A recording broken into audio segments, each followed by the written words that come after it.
By the time he reached his car, his hands had started shaking, and the familiar wrenching of muscles in his stomach kicked in. He opened the trunk and put the groceries in, grabbing one of the packs of gum and putting it in his pocket. In the car, he instinctively grabbed the bottle from the console.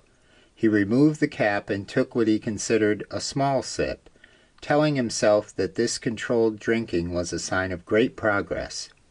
He capped the bottle and returned it to the console, but kept his trembling hand on it, reassuring his body that the toxic medicine it craved was there, well within reach. Paul looked around and noticed how many stores had been built up in the last few years. Deerfield was about 20 miles to the east of Mohonic Falls. The town had embraced a large-scale exodus of people from New York City and other metropolitan areas after the September 11 attacks. Deerfield had always drawn city folks in the summer because of the horse racing track and the promise of escape from the urban hustle and bustle. Tourist attractions in the area drew massive seasonal crowds. But after 9/11, people came for different reasons. And they didn't just pack up and leave after Labor Day. According to local business people, especially those in real estate sales, this migration was not a bad thing. The economy of Deerfield shot up, as did the population and need for more housing.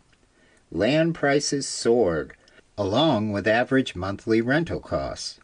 Suddenly the area, which had traditionally been described as quaint and rustic, was now termed desirable and suburban.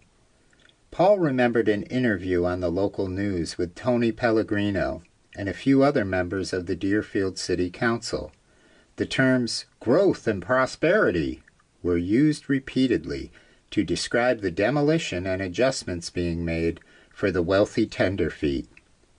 One of the biggest areas of change Paul noticed was that the newer residents demanded more purchase options, and they also had more money to spend.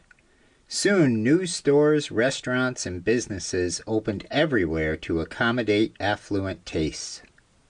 Several large chain retail stores were built just east of Deerfield's historic downtown, closer to the 4-lane highway that took people from Albany to Canada. Paul found it ironic that the stores, which promised diversity and new upscale products, all offered the same things. There were 2 giant box hardware stores directly across the street from each other. There were 2 well-known book retailers on opposite sides of the road. He normally avoided the mega retail store nearby on account of the large crowds and the people he might see there. The trove of restaurants in the area offered similar selections and were mostly fast food joints.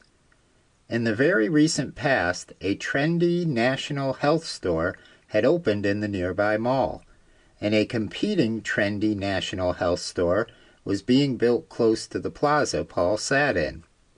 He remembered the limited inventory of his grandfather's small store and how certain people were seen as fussy or spoiled if they complained about the brand of flour or coffee or toilet paper that the store carried. Most customers were grateful and satisfied to use what was there. Some nearby communities rallied against this expansion and tried to protect their farmland and forests from being exploited for profit. They promoted privately run family businesses and went to town meetings, wrote letters, and protested on local sidewalks about the importance of supporting Main Street stores and preserving large tracts of land as open spaces and hiking trails. Some towns were successful in keeping the large retailers away, at least for a while. But as Paul looked around at the growing commercial sprawl, he couldn't help but think it was only a matter of time until it metastasized outwards.